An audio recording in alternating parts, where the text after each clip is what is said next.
Noises. So, hey, welcome to the first week of Lent, right? The first official. Last week was preview week, and this week is the real deal. Hi, welcome to the first official week of Lent. We got to intro into what we'll be looking at the whole Lent season, and we're just going to start off by, what did you think of this weekend's sermon, Scott? And so, Scott, what did you think of what Chap said? You know, I appreciated the story of Blind Bartimaeus.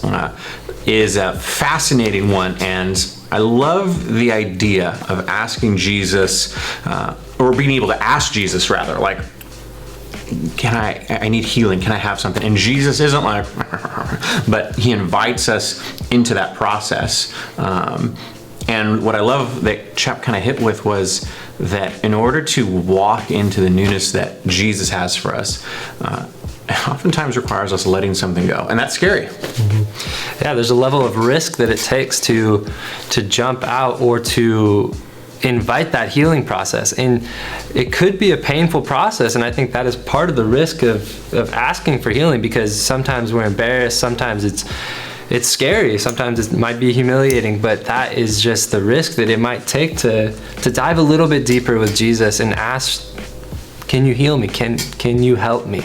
And that's just a beautiful...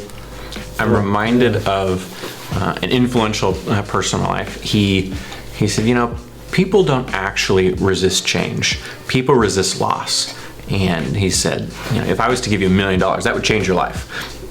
But you'd welcome that change. And so when it comes to us and this idea of like, oh, I don't really like change, it's more so we don't really like what we're perceiving we're losing. And I think that's a fascinating concept when it comes to Jesus, because in order to follow Jesus, it does require letting things go. It requires looking at our life. And it's not that everything we have to let go is even sinful. Like, sometimes we have to say no to good things so that we have room for God's better things. Mm-hmm. And that's hard to let go of something even that's good because of the unknown of what's out there. Even my wife and my story, when we were getting ready to move our lives from Northern California to Southern California, that was a big loss, because there's friends, there's relationships, there's stability into the unknown. And yet what we've encountered every time is whether or not we knew 100% in our best attempts to follow Jesus, whatever he has to let go, he's at least brought me through a process of, you can trust me. Mm-hmm. And that's scary, especially when you're first learning, like, can I really trust Jesus? Because I'm not so sure.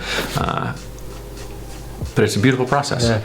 And we see that is he is worthy of being trusted, because in this story, the first thing he responds is, what can I do for you? Mm-hmm. And that is just a gentle, trustworthy response that I just admire. So Troy, a story of you having to step out where you thought you were losing something, but yet you encountered something different. Do you have anything? Yeah, mine's actually similar to your story of you and your wife moving, but rather my story is staying. And I had an opportunity a couple years back to take a promotion and get a job and get a comfortable amount of money to live comfortably and move pretty far away, but decided in prayer that I would trust in saying no to that, and the uncertainty of letting that opportunity go and staying here.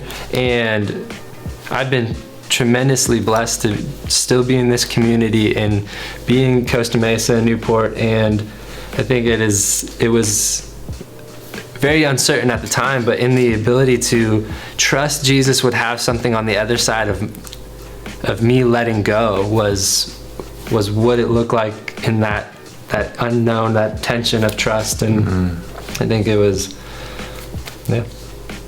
Thanks. Mm-hmm. Yeah. Yeah. Mm-hmm. Well, hey, as you go into your groups, there's gonna be questions about let's try this one more time.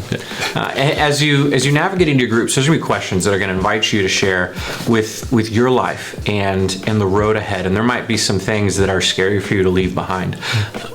Or there might be some things that are scary for you to hold on to in terms of whatever this step of trust would look like for you. But that's what tonight's about.